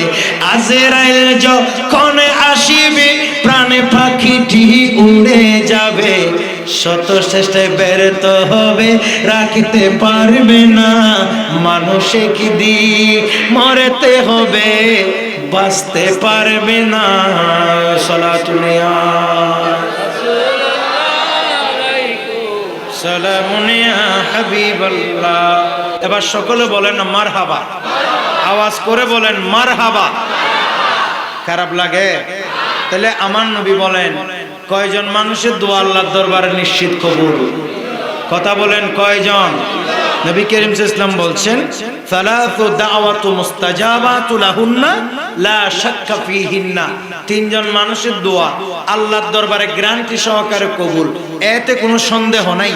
তো 1 নম্বরে দাওয়াতুল মাজলুম, বলে ওই ব্যক্তির দোয়া যেই ব্যক্তি মজলুম হয়েছে, মজলুম যখন আল্লাহর দরবারে দোয়া করে, সে যদি বেনমাজিও হয় তবুও যদি সে মজলুম হয়ে থাকে, সে যদি আল্লাহকে মনে মনে বলে অথবা হাত দুটি তুলে বলে, আল্লাহ রে তুমি তো দেখতেছো আমি অসহায়, আল্লাহ আমার পাশের বাড়ির লোকটা কি পরিমাণ জুলুম করতেছে, আল্লাহ তুমি তো দেখতেছো আমার ছেলেটাকে অন্যায়ভাবে মিথ্যা মামলা দিয়ে বছরের পর বছর জেলখানার মধ্যে ঢুকাই রাখছে, আল্লাহ তুমি তো দেখতেছো আমার এটা বাপ দাদার দিন না ভিটা, এই ভিটাটাকে অন্যায়ভাবে খেতে যাচ্ছে, আল্লাহ তা আমি তো একজন মজলুম, আল্লাহ আমি দোয়া করতেছি আল্লাহ এই জালেমের বিচারটা তুমি রব্বে করিম আল্লাহর উপর ছেড়ে দিলাম, দেখবেন আজ না হয় কাল আল্লাহ আপনার বিচার করবেই করবে। বলেন সুবহানাল্লাহ। বলেন না ঠিক নেবে ঠিক। এই জন্য কাউকে কখনো জুলুম করা যাবে, বেনমাজি হোক কাফের হোক তবুও তার দোয়া কবুল করবেন কে? এক কাফের হোক, বেনমাজি হোক, ইমানদার না হোক, একেবারে অসহায় মানুষ যে, মজলুম যে, ওই ব্যক্তি দোয়া করার সাথে সাথে কবুল করেন কে? আরো জোরে বলেন কে? কখনো মজলুমের কাতারে যাবেন কিন্তু কখনো জালেমের কাতারে যাবেন না। ক্ষমতা একটু আছে বলে, টাকা পয়সা কিছু আছে বলে, আপনার সাথে এমপি মন্ত্রীর একটু সম্পর্ক ভালো বলে, কমিশনার মেয়রের সাথে সম্পর্ক আছে বলে আপনি আরেকজনের উপর জুলুম করার কোনো অধিকার নেই। বলেন না ঠিক কিনা? কিচ্ছু নাই। আসল ক্ষমতার মালিক কে? বলেন না কে? অসীম ক্ষমতা যার হাতের উপর, আরে যার নামে বয়ে চলে জ্বর না নহর, জ্বর না নহর, আল্লাহ আল্লাহ রবে সবে দিওয়ানা, বলো আল্লাহ আল্লাহ রবে সবে দিওয়ানা, প্রভুর প্রেমে মন সারা দাও না, সালাতুন ইয়া সালামুন ইয়া হাবিবাল্লাহ। সকলে বলেন না মারহাবা। সালাতুনের আওয়াজ ছোট হয়ে গেছে, আপনাদের কি জোড়া নিয়ে এসছে নাকি? ঘুম আসছে? একটু মহব্বত নিয়ে কথা শুনেন। হুজুর আসলে আমি শেষ করে দেবো, হুজুরকে একটু কল দেব, রাইতে এসে যেতে। আল্লাহ আমাদেরকে কবুল করুন। আর একটু জোরে বলেন যাই। এক নম্বর। দুই নম্বরে কি? ওয়াদাওয়াতুল মুসাফির। ওয়াদাওয়াতুল মুসাফির। দুই নম্বরে যে ব্যক্তি মুসাফির, ওই মুসাফির যখন আল্লাহর দরবারে দোয়া করে, মুসাফিরের দোয়া কবুল করেন কে? আল্লাহ। জোরে বলেন না কে? আল্লাহ। তিন নম্বরে ওয়াদাওয়াতুল ওয়ালিদাইনি আলা ওয়ালিদিহিমা, বলে নিজের বাবা মায়েরা যখন সন্তানের জন্য দোয়া করে আল্লাহ সাথে সাথে ওই দোয়া কবুল করে। এই জন্য বাবা মা দোয়া নেওয়া দরকার আছে না নাই? আমাদের দেশে অনেক ভাইয়েরা আছেন, পীর সাহেবের সাথে ভালো সম্পর্ক, এটা খারাপ না, এটা একটা ভালো নেককার বুজুর্গের সাথে সম্পর্ক থাকা কি ভালো, কিন্তু মা বাবাকে ভাত না দিয়ে পীরের সাথে সম্পর্ক করলে সেই সম্পর্ক আপনাকে জাহান্নামে গিয়ে ঠেলবে। কথা বলেন ঠিক কিনা? আগে বাবা মা বলে না, আগে কি? বাবা মা। বাবা মার সাথে সুন্দর ব্যবহার করবেন, বাবা মা দোয়া নেবেন। বাবা মা দোয়া যেই সন্তান একবার নিয়েছে, আল্লাহ পাক সুবহানাহু ওয়া তাআলা তার তকদির চমকিয়ে দিয়েছে। একটু জোরে বলুন না সুবহানাল্লাহ। তাহলে বলেন কয় ব্যক্তি দোয়া আল্লাহর দরবারে কবুল? জোরে বলেন কয় ব্যক্তি? এক নম্বরে মজলুম, বলেন এক নম্বরে। দুই নম্বরে মুসাফির, বলেন দুই নম্বরে। তিন নম্বরে মা বাবা, বলেন তিন নম্বরে। এই জন্য আল্লাহ তাআলার দরবারে সবসময় নিজেও বাবা মার জন্য দোয়া করবেন, পাশাপাশি নিজেও বাবা মা থেকে দোয়া নেবেন। কিন্তু আমাদের সমাজ বর্তমানে এত নিষ্ঠুর হয়ে গেছে, আমাদের সমাজের এই তরুণেরা, আমাদের সমাজের যুবকেরা অধিক হারে আমরা লক্ষ্য করছি যে বাবা মার সাথে ভালো সম্পর্ক নাই। যত ভালো সম্পর্ক সব বউয়ের সাথে, যত ভালো সম্পর্ক সব শ্বশুর গোষ্ঠীর সাথে, যত ভালো সম্পর্ক সব শ্বশুর বাড়ির লোকের সাথে। বলে না ঠিক নেবে ঠিক ভাই? কোনো হাদিসে নাই এই যে আপনি মানে এভাবে আল্লাহ আপনাকে, আল্লাহর প্রিয় রাসূল আপনাকে এটা বলে নাই যে শ্বশুর শাশুড়ি জান্নাত, সেটা বলে নাই। কিন্তু ডাইরেক্ট এই কথা আছে যে মা বাবা তোমার জান্নাত, মা বাবা তোমার জাহান্নাম। তার মানে যেই সন্তানের উপর মা বাবা রাজি তার জন্য সোজা আল্লাহর জান্নাত, আর যেই সন্তানের উপর মা বাবা নারাজ তার জন্য সোজা জাহান্নাম। একটু জোরে বলুন না নাউযুবিল্লাহ। হ্যাঁ, তবে আমি এই কথা বলছি না শ্বশুর শাশুড়ির সাথে খারাপ ব্যবহার করা এটা জায়েজ নাই। শ্বশুর শাশুড়িও বাবা মার মর্যাদা তুল্য, ঠিক না বেটি? কাজে তাদের সাথে সুন্দর ব্যবহার করবেন। আমার আপত্তি ওই জায়গায় নিজের বাবা মাকে দেখতে না পারে শ্বশুর শাশুড়িকে দেখতে পারলে এটা আপত্তিকর। কিন্তু বাবা মাকে ভালোবাসে, শ্বশুর শাশুড়িকেও ভালোবাসে, তাহলে এটা শুধু ভালো না, এটাকে বলা হয় নূরুন আলা নূর। একটু জোরে বলুন সুবহানাল্লাহ। আমাদের সমাজে আমরা বর্তমানে দেখি অনেক ছেলেরা বউয়ের কথা ছাড়া নড়ে না, ঠিক কিনা? কার কথা? ওই আমরা আগে দরখাস্ত লিখতাম মাদ্রাসায়, ঈদ নিবেদক আপনার অনুগত বাধ্যগত ছাত্র অমুক। কিন্তু এখন হচ্ছে বউয়ের কাছে দরখাস্ত লেখে, মেসেজ লেখে, ইটি তোমার অনুগত বাধ্যগত স্বামী পুরা কবেলে। বলেন না ঠিক নেবে ঠিক? যেই ছেলে নিজের বাবার সাথে ভালো সম্পর্ক নাই, যে ছেলে নিজের মায়ের সাথে সুন্দর সম্পর্ক নাই, সেই ঘরে স্ত্রীর সাথে ভালো সম্পর্ক রাখে, সেই সম্পর্কের মধ্যে কোনো বারাকা নাই। কথা বলেন না ঠিক কিনা? আর মনে রাখবে, বিয়ের পরে বাবা মাকে এবং বিশেষ করে মাকে আর বউকে, বলেন না মাকে আর বউকে, দুইজনকে সন্তুষ্ট রাখা এটা অনেক বড় চ্যালেঞ্জিং একটা ব্যাপার। বলেন না ঠিক নেবে ঠিক? কারণ মাও মহিলা, বউও কিতা মহিলা, জাতে নারী, কিতা জাতে কিতা, এ বড় অসুবিধা। এখন কি করবেন? এটা একটা অগ্নি পরীক্ষার মতো ব্যাপার স্যাপার, অগ্নি পরীক্ষার মতো ব্যাপার স্যাপার। এটা কেমন? এটা হচ্ছে যে দেখবেন যে বউকে খুশি রাখতে গেলে মার মন খারাপ, আবার অনেক সময় দেখবেন মাকে খুশি রাখতে গেলে বউয়ের মন খারাপ। বলেন না ঠিক নেবে ঠিক? এখন আপনি কি করবেন? এটা আমি আপনাকে একটা পয়েন্ট শিখিয়ে দিই। প্রথম কথা হচ্ছে, বউ যখন মায়ের বিরুদ্ধে নালিশ দেবে, চোখ টোক লাল করে বলবেন, হ্যাঁ আম্মা তোমাকে এরকম কেন করছে, এটার বিচার হবে। বলেন এটার কি হবে? বিচার হবে। আজ না হয় কাল আম্মাকে এটা আমি বোঝাবোই বোঝাবো। বলেন না আজ না হয় কাল আম্মাকে এটা আমি বোঝাবোই। কিন্তু এটা আপনি আবার বাস্তবে বুঝাইতে যাইয়েন না, এটা এমনি বউয়ের খুশি করবেন। কথা কি বুঝছেন?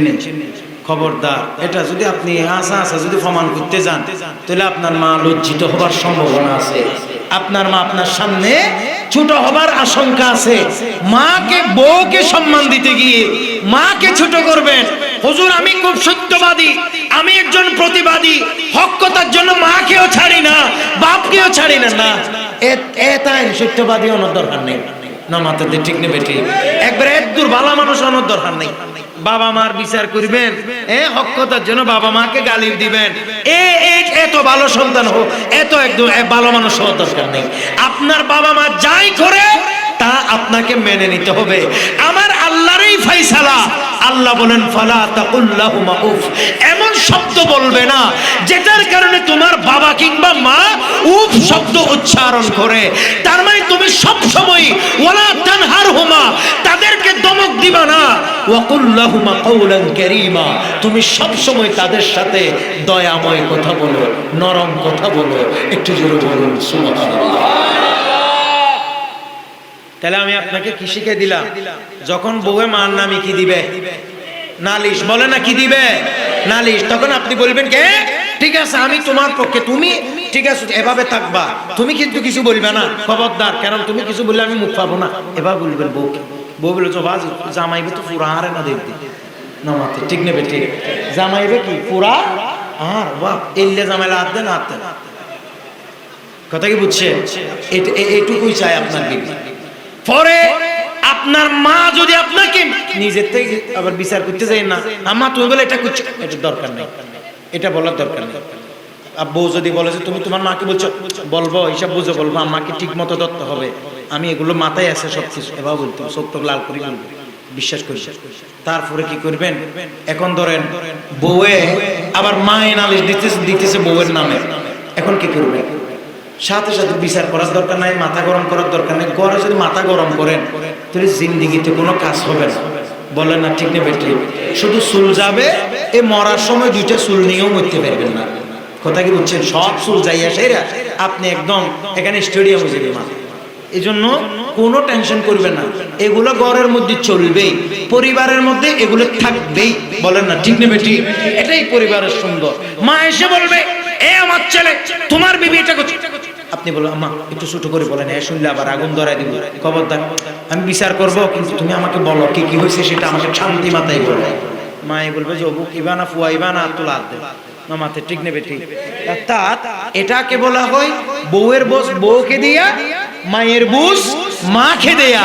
এটার মানে এই না যে দুই জায়গায় মধ্যখানে আপনি যাই বিচারক হইবেন, এটা না। কারণ বিচার করতে গেলেই আপনি ফাঁসবেন, হয়তো বউয়ের কাছে ধরা খাইবেন, নয়তো মার কাছে ধরা খাইবেন। বউয়ের কাছে ধরা খাইলে সারা জিন্দেগি ঘরে সুখ নাই, মার কাছে ধরা খাইলে মৃত্যুর পর কবরে সুখ নাই। কথা বলেন ঠিক কিনা?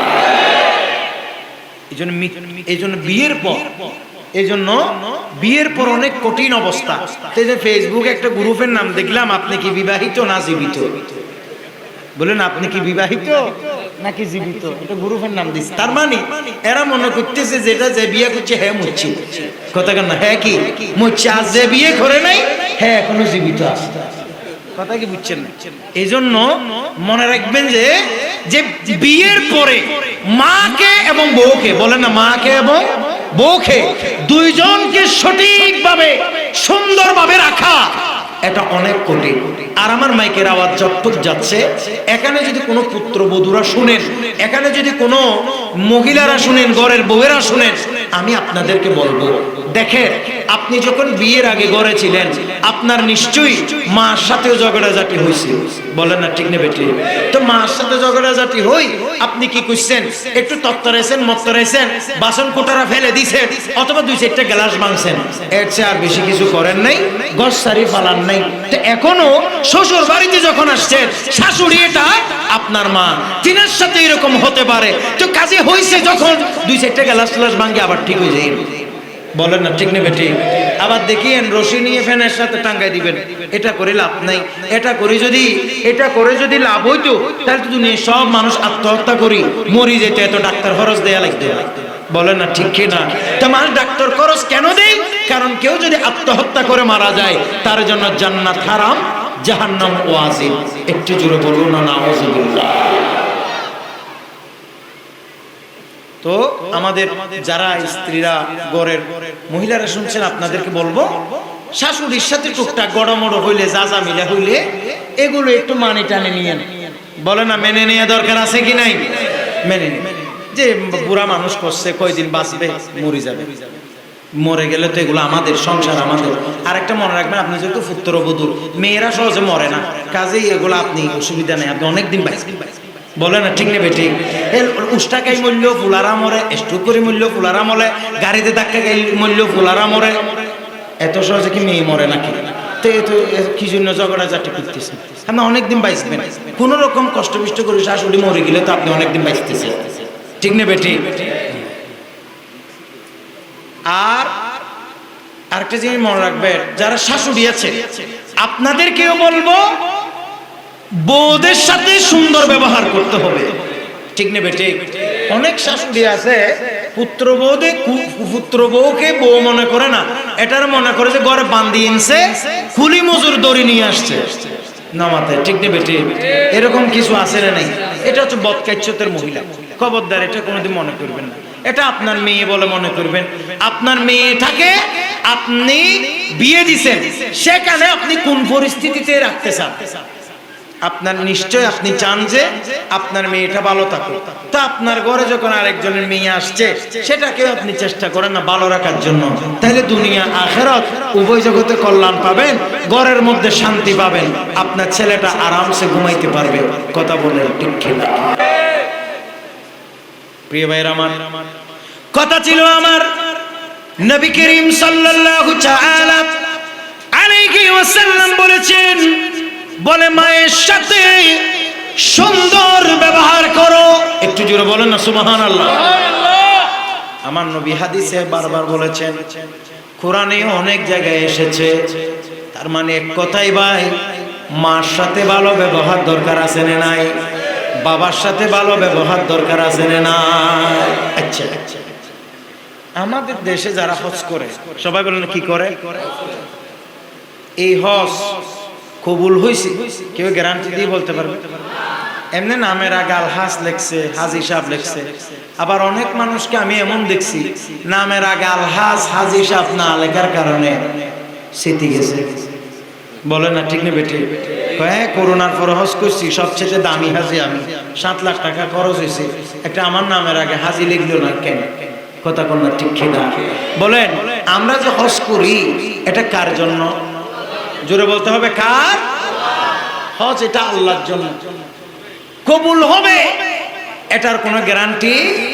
বলেন না, কবুল হয়েছে এটার কোনো গ্যারান্টি না। আমরা কবুল হওয়ার চেষ্টা করি, কবুল করার চেষ্টা করি, কিন্তু যেটা যে কবুল হবে এটার কোনো গ্যারান্টি নাই। কিন্তু আমার নবী বলেন, মা মিন ওয়ালিদিন বাররিন ইয়ানজুরু ইলা ওয়ালিদাইহি নাজরাতার রাহমা ইল্লা কাতাবাল্লাহু লাহু বিকুল্লি নাজরাতিন হাজ্জাতুম মাবরুরা। একটু জোরে বলুন না সুবহানাল্লাহ।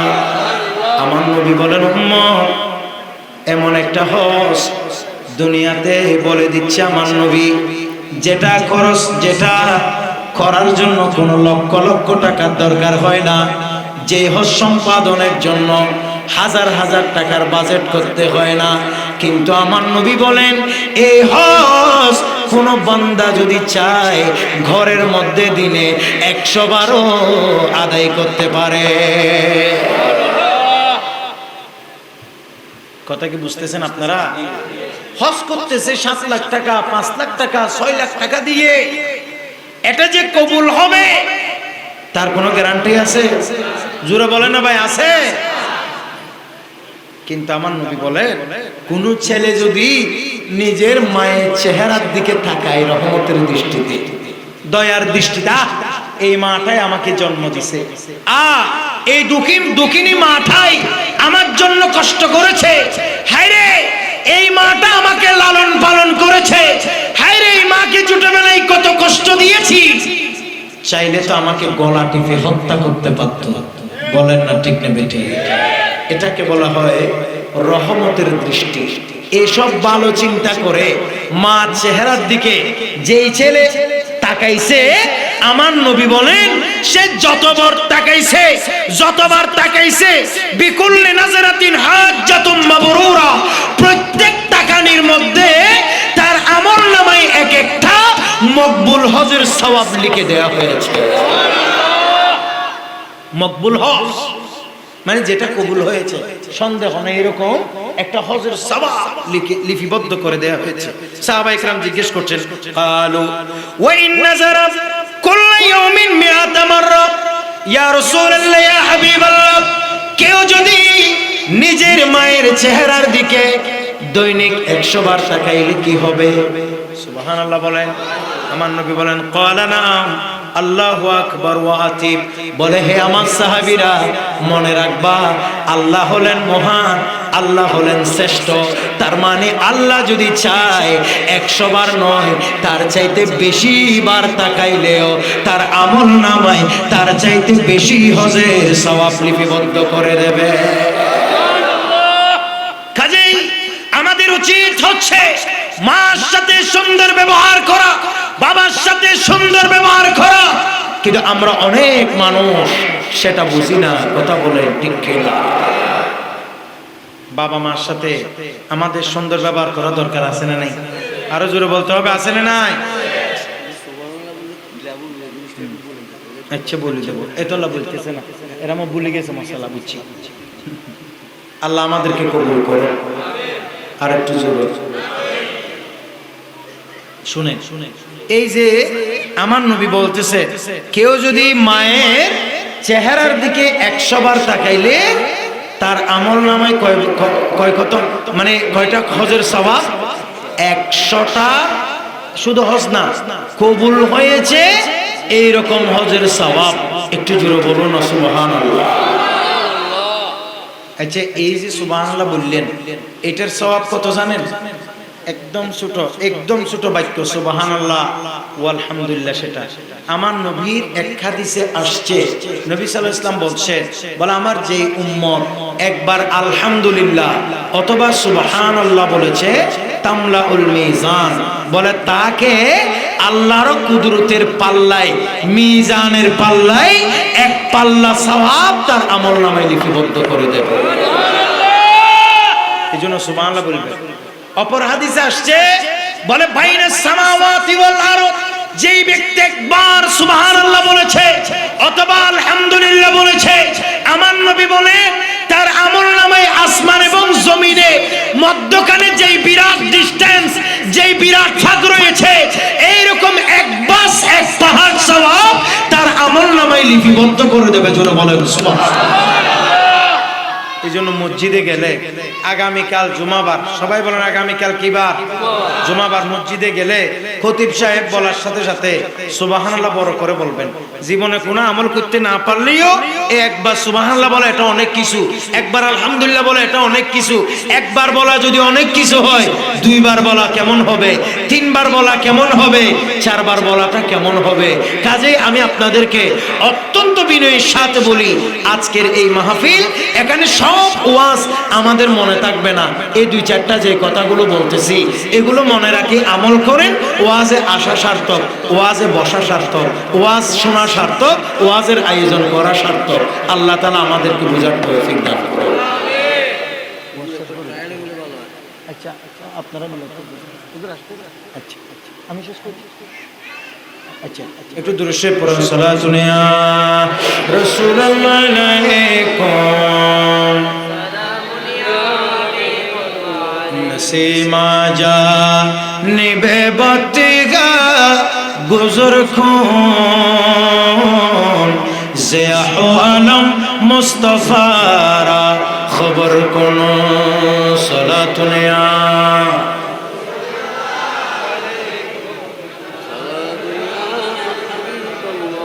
এবার সকলে বলেন না মারহাবা।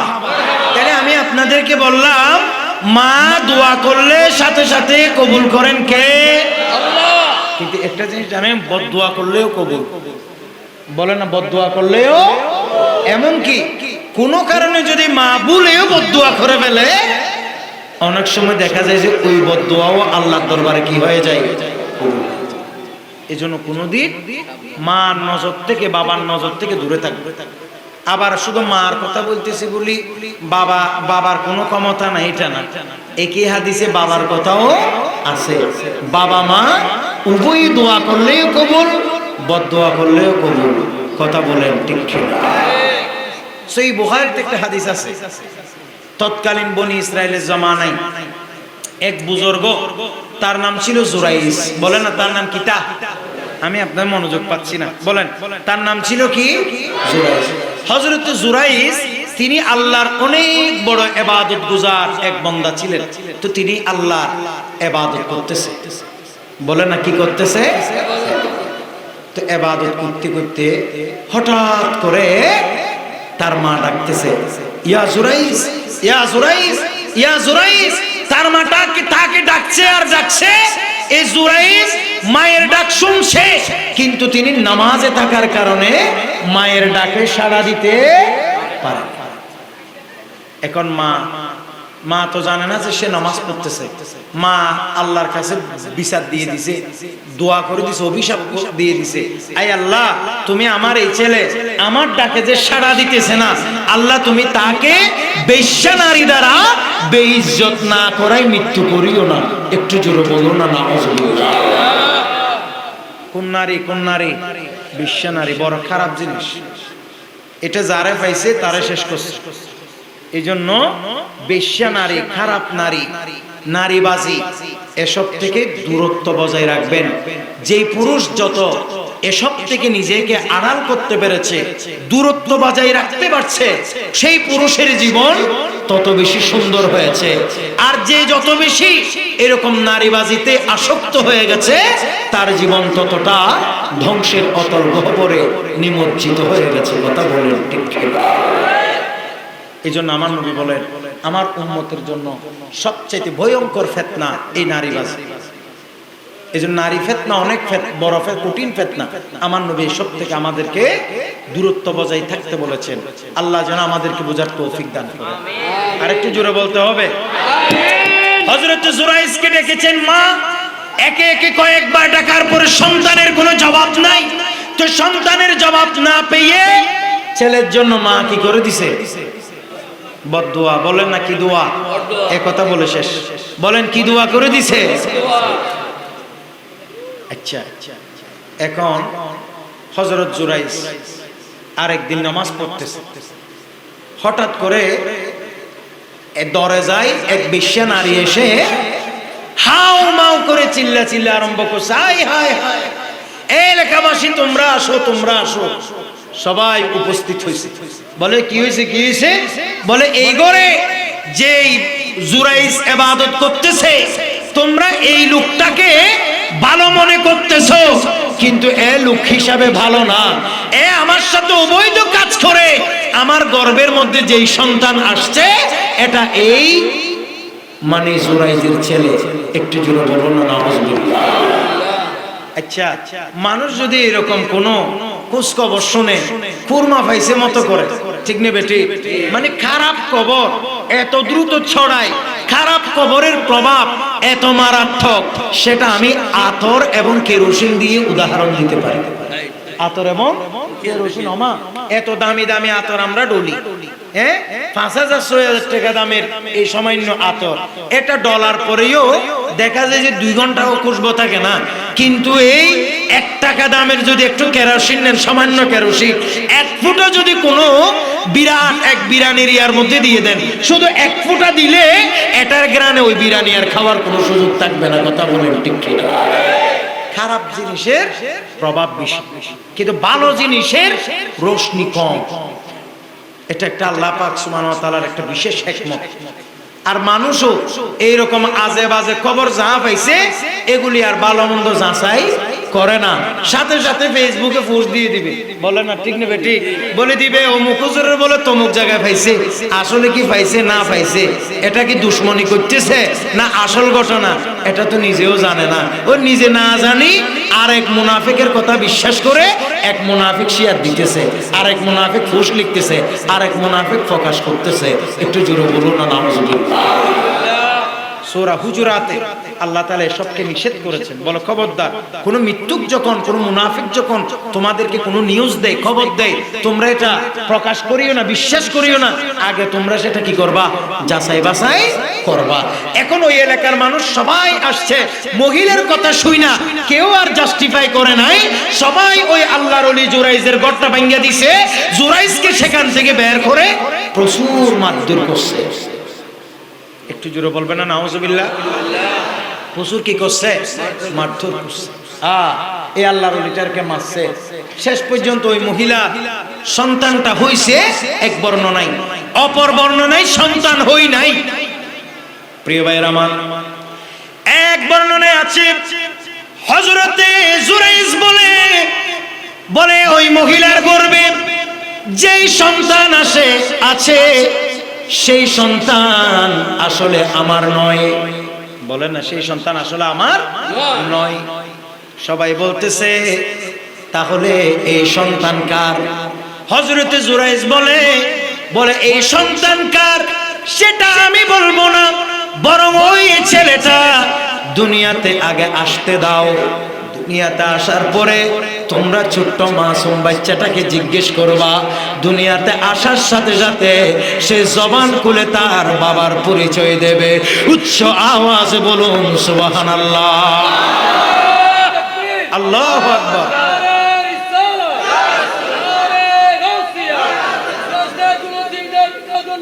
জিন্দাবাদ জিন্দাবাদ, সকলে বলেন মারহাবা। আপনারা কি আমার কথা বুঝছেন? জুরাইজ বলতেছে, বলে তোমরা এই এই বাচ্চারা এই আর মাহফিল চলি আইব হতো হতো আর এটা কে স্যার অন্য মিকে যাই পারো ইকে জাফা করিব এদের আইব না আর মাহফিল ডিস্টার্ব করিব। কি করতেছিস? এই টুপি সুন্দর করে দাও, সুন্দর করে দাও টুপি, চুল দেখা যাচ্ছে। হ্যাঁ মাশাআল্লাহ, কি শিয়ানা করবে মাশাআল্লাহ। আল্লাহ কবুল করো, আমিন বলো। ছোট মানুষ না বুঝতেছে আর কি, আল্লাহ বুঝার তৌফিক দান করো। হইছে গুতাই না, এদেরকে গুতাইলে আরো বেশি গুতাইবে। এরা যা আছে তা থাকে, এরা ভালো ছেলে, সবাই আমার দেখতে পারে। একজন আসি না ডাইরেক্ট আনা ভাঙ্গি ফেলতেছে, আর আছে বললেইতে আনা ভাঙি ফেলে ঘুম ঘুম বাচ্চা হয়তো তুই ডেঞ্জার আছে না, আনা ভাঙ্গে আর আছে তো স্যার, কথা বুঝছে? তো যাই হোক, এরা আমার ভালোবাসে। আল্লাহ আমাদের এই বাচ্চাদের ভালোবাসা কবুল করো। তো হযরত জুরাইজ বলে, এই বান্দারা তোমরা একটু ক্ষান্ত হও, তোমরা আপাতত আমাকে মারিও না। তোমাদেরকে যেই ছেলে তার গর্ভের ভিতরে আছে সেই ছেলে বলবে, হুজুর আসছে না রে একটা না রে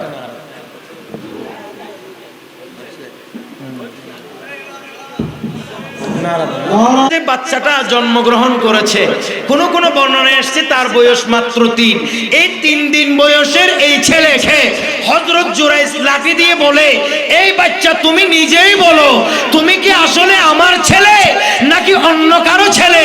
3 দিনের ছোট্ট মাসুম বাচ্চা জবান খুলে গেছে, সেই সাক্ষ্য দিতে শুরু করেছে, বলতেছে তোমরা জুরাইজকে কেউ মারিও না, তিনি একজন আল্লাহর ওলি।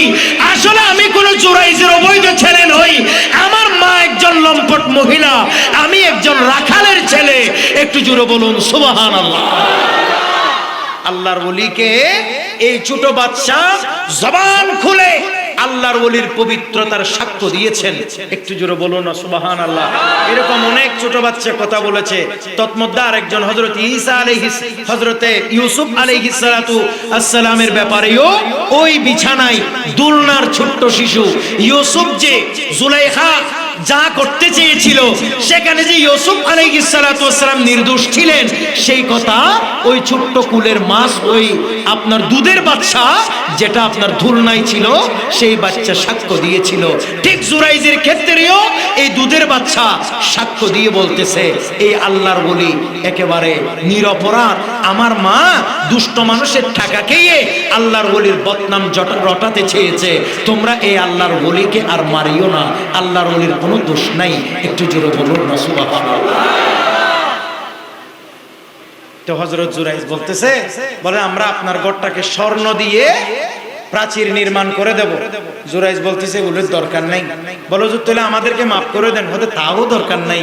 বলে কেন? বলে এগুলো হচ্ছে আমার মার বদদুয়া। বল না কার বদদুয়া? মায়ের। কারণ আমার মা একদিন নামাজ অবস্থায় আমাকে ডেকেছিল, আর সেদিন আমার মায়ের ডাকে আমি সাড়া দিই নাই। আমার মা সেটা বুঝতে পারে না আমি যে নামাজে।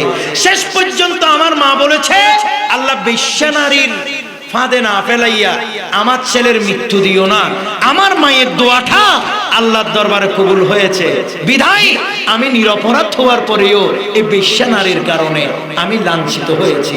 কথা বলুন ঠিক ঠিক সেভাবে আমি আপনাদেরকে অত্যন্ত বিনয়ের সাথে বলি, দুনিয়াতে বাঁচতে হলে বাবা মার দোয়া লাগবে। কথা বলেন না ঠিক না? বাবা মার বদদোয়া নিলে জীবন ধ্বংস হয়ে যাবে। পৃথিবীতে কোনো ওলি নাই, গৌস কুতুব আব্দাল নাই, আল্লাহর কোনো ওলি নাই যে মায়ের বদদোয়া নিয়ে ওলি হয়েছে, গৌস কুতুব আব্দাল হয়েছে। বরং মায়ের দোয়া নিয়েই সে ওলি গৌস কুতুব আব্দাল হয়েছে। একটু জোরে বলুন সুবহানাল্লাহ। আল্লাহ পাক আজকের এই মাহফিলকে কবুল করুন, আমাদের সবাইকে কবুল করুন, হুজুর কেবলার আগমনকে কবুল করুন। আজকের এই মাহফিলে যারা টাকা দিয়ে, পয়সা দিয়ে, শ্রম দিয়ে, বিভিন্ন কষ্ট করে যারা মাহফিলটা সাজাইছে, সকলের জন্য হৃদয়ের গভীর থেকে দোয়া করে আমি এখানে আমার বক্তব্য শেষ করলাম। ওয়া মা আলাইনা ইল্লাল বালাগ। আসসালামু আলাইকুম ওয়া রাহমাতুল্লাহি ওয়া বারাকাতুহু।